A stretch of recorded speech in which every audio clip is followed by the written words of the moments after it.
Bon, je vais pas vous mentir, Conjuring 4, je l'attendais comme un gosse. Et bordel, je me suis pris une de ces claques, mais pas celle que j'espérais pour le coup, hein. Ed et Lorraine sont encore et toujours au charbon à sauver des familles pour 300 $. 900 $. Quoi, 900 balles? Mais il y a 10 ans, c'était 300. Et l'inflation, tu connais, petite merde. Oh, doucement, mon gars. Je suis pas ton gars, mon pote. Ah, je suis pas ton pote, mon con. Je suis pas ton con, mon type. Je suis pas ton type, mon gars. Je suis pas ton gars, mon chum. Je suis pas ton chum, mon...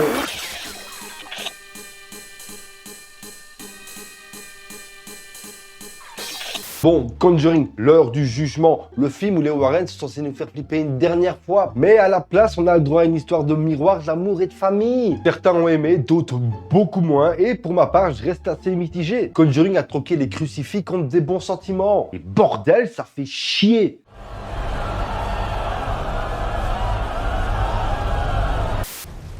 Mon père pensait que quelque chose le suivait. Le film commence en 1964 et s'ouvre sur une boutique d'antiquités. On y retrouve notre jeune couple d'investigateurs en herbe, hein, jeune, frais, un peu naïf, et avec une Lorraine qui est enceinte jusqu'aux os. Et bien joué, mon champion! Ah, je me suis donné corps et âme, sais-tu? Je n'en doute pas. Ah, c'était sportif, hein, si tu vois ce que je veux dire. Ah, mais c'est bon, ça commence à me filer la gerbe, là, ton histoire. Ah, je l'ai prise et je l'ai retournée, et encore retournée. La vendeuse leur parle d'un miroir qui aurait poussé son père à se foutre en l'air. Avec les habituels carabistaux liés au paranormal, comme des objets qui bougent ou une sensation d'être observé. La base. Ni une ni deux, Lorraine rentre dans la pièce, histoire d'analyser ça de plus près. Elle s'approche telle une biche durant la saison de la chasse, elle touche le miroir et bim! Une vision, un bébé, un cri et un visage malsain qui s'imprime dans le reflet. On est à 3 minutes de film et tu sens que ce miroir va devenir un problème à vie. Mais pas trop non plus. Enfin, si, pour le film, quoi.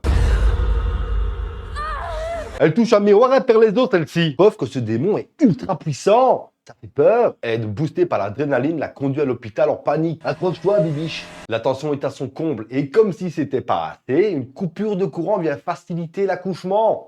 Et merde. Et qu'est-ce qui va se rajouter à tout ce bordel? Le putain de démon qui squatte le miroir. Mais heureusement, Ed débarque. Je prends le relais, docteur. Préparez-moi une bassine d'eau chaude et des serviettes. On va faire ça à l'ancienne. Et que quelqu'un mette du ACDC. Vite! Malgré les efforts de Ed, non, je déconne, il a rien foutu. Le bébé ne respire plus. Tu sens le silence lourd. Le genre de silence qui t'écrase la poitrine. Et là, tu te dis, non, pas ça. Tout s'effondre. Le film te met une claque. Mais je suis venu pour flipper, pas pour chialer, bordel. S'il vous plaît, ramenez-la. Et grâce au pouvoir divin du scénario, le bébé revient à la vie. Et c'est là qu'on comprend que Judith, depuis sa naissance, a été marquée par quelque chose qui se trouve dans le miroir. Et qui a apparemment la capacité de sortir du miroir. Je sais pas, j'ai rien compris. Bon, comment dire, j'ai quelques petites questions. On a tous vu Annabelle 3 ou les autres Conjuring. On a tous vu les Warren partir en mission en laissant Judith avec l'autre Jay mourir là. Et à aucun moment donné, on nous a parlé d'un certain démon qui serait attaché à Judith depuis sa naissance. Y'a que moi que ça perturbe ou bien? Apparemment ouais. Oh bah oui, ça t'arrange, c'est facile ça.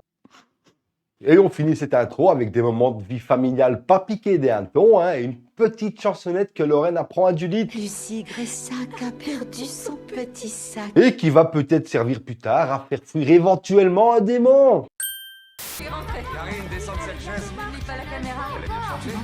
22 ans plus tard, pendant que les Warren ont pris cher, on fait la rencontre de la famille la plus fade du pays. Et on va pas tergiverser sur cette famille, hein, car le film lui-même ne les met pas plus en avant que ça. Néanmoins, on va se mettre d'accord sur la prononciation du nom. Et comme je suis belge, mais avant tout un infect connard, et aussi une bille en anglais à mes heures perdues, ce sera les Smurls. Donc, on a une défi Smurl qui va faire sa confirmation. Alors, la confirmation, c'est quand un chrétien affirme sa foi et reçoit la force du Saint-Esprit pour devenir adulte dans l'église. Voilà, comme ça, on pourra pas dire qu'on apprend rien sur la chaîne. Mais personne dit ça. Elle reçoit pour cette occasion un magnifique miroir trouvé dans une décharge publique, hein, enfin, j'imagine. Et comme par hasard, ce miroir n'est d'autre que le miroir qui a traumatisé 22 ans plus tôt notre couple de charlatans préférés. C'est quand même fou, hein.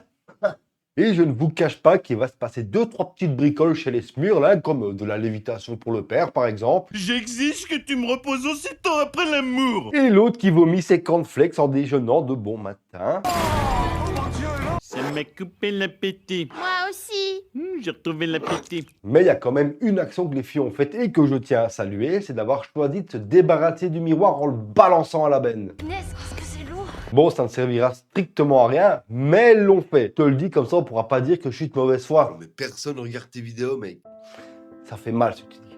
On pensait qu'il parlait à l'esprit d'une petite fille qui s'appelait Annabelle Mullins, mais en réalité, il communiquait avec un esprit inhumain. Pendant que les Smurls continuent de faire connaissance avec le miroir, on se retrouve en conférence et on comprend que les Warren ont encore la cote et ça fait bien plaisir. On va pas perdre notre temps avec cette scène, passons à la suite. Ah quoi, on va parler de toi, narcissique comme tu es.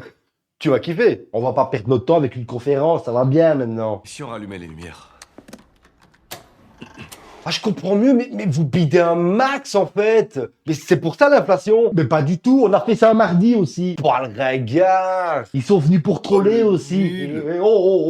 Après la conférence, tout le monde file au resto. Et là, tu crois qu'on va enfin souffler. Mais non. Judith commence à réciter la chansonnette anti-démon que Lorraine lui a apprise. Lucie Grésac a perdu son petit sac. Kitty Féchant l'a trouvé. Sauf qu'il n'y a aucun démon.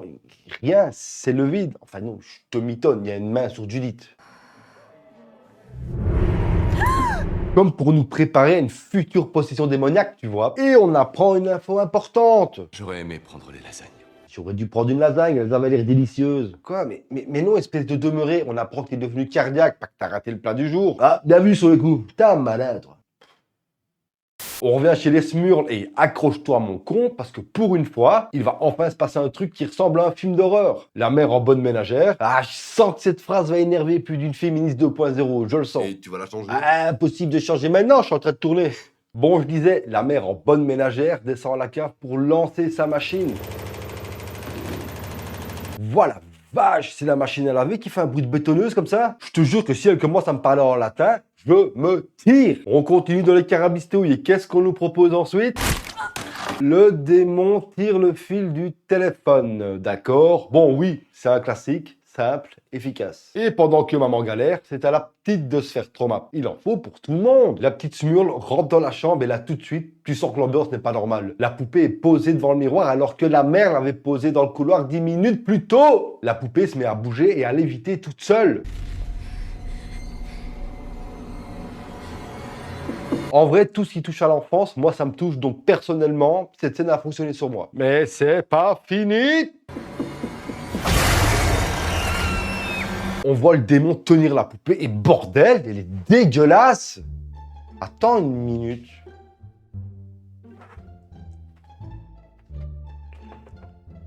Tu bouges pas!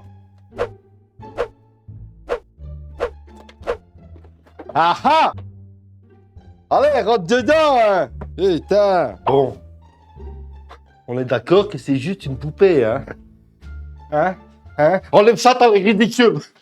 À partir d'ici, on rentre dans une autre dimension. On a basculé dans un épisode spécial de Marié au premier regard en spin-off avec mon incroyable anniversaire. On revoit quelques têtes connues et personnellement, ça m'en touche une sans cogner l'autre. Les Warren, ils sont en train de faire la connaissance de leur genre, de causer bagnole, amour et beaux-parents. On est à 2 doigts de se taper une chanson de camp scout autour du feu. L'amour, c'est important, mon petit pote. Je suis pas là pour regarder ta fille choisir un centre de table pour son mariage avec l'autre cuck. Je vois que monsieur manque de sensibilité. Tu veux une tisane pour te calmer ou... Est-ce que j'ai l'air d'une gonzesse? Non, je ne veux pas de tisane. Donc, va donc faire ton match de ping-pong viril et arrête de raconter des conneries, hein. Quelle fluidité de transition incroyable! J'en reste pantois. C'est à toi. Quoi, t'as cru que t'allais tremper ton biscuit, c'est ça? Pas tant que je serai là, mon gars. 2 seconds later. Je m'incline. Pas de bol, Tony, j'y ai presque cru. Reste avec nous, grand-père. Que quelqu'un aille chercher une éponge humide, vite! Dis ça va, oui. Oh! Passage obligatoire au magasin de robes de mariée pour un mariage réussi, c'est toujours mieux. Et on a droit au passage qu'on a eu droit dans la BO, plus un petit bonus. Pause, il y a un truc que je comprends pas. C'est étonnant, ça. Ouais, ben pourquoi le démon qui est censé être chez les Smurls, il est aussi dans le magasin de robes de mariée? Donc voilà quoi, le film prend des libertés et le démon il est partout, sauf il doit être en fait. Après tout le tapage médiatique qu'il y a eu autour de la famille Smurl et que je ne vous ai pas montré, c'est vrai, donc du coup, voilà. Le diable est arrivé en Pennsylvanie. Ouais, une belle perte de temps, hein?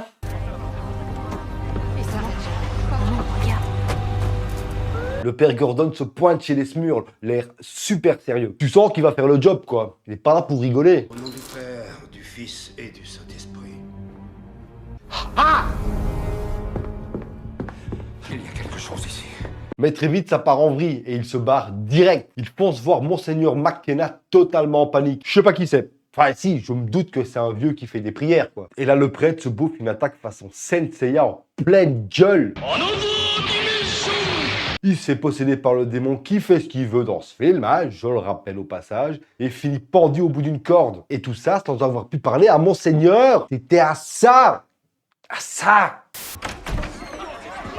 Monsieur Smurl? Après tout ça, les Warren débarquent enfin chez les Smurl. Et c'est pas trop tôt, putain, on est quand même à 1h20 de film. Je te jure qu'en 2 scènes, j'ai eu le temps de me faire à bouffer et de vieillir d'1 an. Lorraine capte direct que la maison, elle pue la merde. Et vu le regard qu'elle tire, je pense qu'elle ressent le même malaise qu'avant son accouchement. On doit partir. Mais Judith, prise d'une mission divine, veut absolument les aider et nous sort un discours rempli de conviction. Je sais pas pourquoi je suis là, je sais pas du tout. Ah ben tu parles de discours héroïque, j'ai vu plus de conviction dans une story de Kim Golo. Soit les Warren vont rester, mais ou sinon le film se termine maintenant, hein, du coup. Hein. Donc, pendant que Lorraine visite la maison accompagnée de son 6e sens, Ed fait ce qu'il sait faire de mieux, c'est-à-dire squatter un max et grailler dans le frigo. Eh ben pour un qui voulait pas rester, il est quand même vite à son aise chez les gens celui-ci. Hein. Qu'est-ce que tu veux insinuer encore? Ben que t'es un putain de pique-assiette mon gars. C'est pour aider, moi, que je fais ça. Tu les as goûtés avant de critiquer. De toute façon, on peut rien te dire à toi. Judith, ayant des visions et un pouvoir similaire à Lorraine, se met en route pour débusquer le démon et se retrouve devant le miroir. Annabelle. Ah bah tiens, c'est nouveau ça. Annabelle débarque chez les Smurl. Pourquoi? Comment? Ah, c'est pas important, ferme-la. C'est juste, tiens, on va la coller là, les fans seront contents. Même les démons savent plus où ils habitent, c'est pour dire. Mais ils ne se sont pas arrêtés là. Non, non, non. Ils ont décidé de nous taper une Annabelle sous stéroïde qui effraie Judith, qui tombe dans l'escalier et qui meurt. Non, elle meurt pas, mais avoue que ça aurait rajouté un petit peu de piment, hein. On arrive enfin au dernier grand combat de Warren. Le combat qui a mis un terme à leur carrière. Et je vais pas vous mentir, ça va être un festival. On commence par Judith qui finit possédée. Mais pas d'inquiétude, personne ne va mourir de ses mains. Elle est possédée, même version sympatoche, quoi. Rajoute à ça une coupure d'électricité. C'est du classique, on va pas se mentir, mais ça reste efficace. Et comme ça, ton imagination fait le reste. Même petite technique de roublard. Au même moment, je te l'ai dit, il se passe pas mal de choses. Hein. Ed et le père de famille sortent le miroir du grenier dans une tension insoutenable due au plancher qui va s'écrouler. Tiens, je suis étonné que tu n'aies même pas proposé de devis sur le coup. Je suis parti sur une nouvelle approche. Traduction? J'arrive, je m'installe, je fais le taf et je facture après. Ouais, j'ai bien fait d'avoir demandé, tiens. Pour clore ce combat qui est quand même contre un miroir, j'aurais jamais cru dire ça dans ma vie, les 3 Warren le poussent et affrontent leur reflet démoniaque. Ed donne tout ce qu'il a. Après un combat intense, le miroir est sécurisé, le démon est finalement vaincu et Judith est libérée. Wouhou! Sans transition, on passe directement au mariage de Judith. Et puis ending, tout le monde sourit. On a même des caméos de persos des autres films. Hein. Ça me fait une belle jambe du coup. Les Warren peuvent enfin souffler. Et nous aussi. Arrête ton cinéma, je sais que tu m'aimes. Ouais, et ben non en fait. Je t'aime pas non plus, t'es qu'un petit parvenu orgueilleux. Ah ouais, ben j'ai baisé Lorraine. Attends, quoi? Touché, coulé. Vas-y. Attention.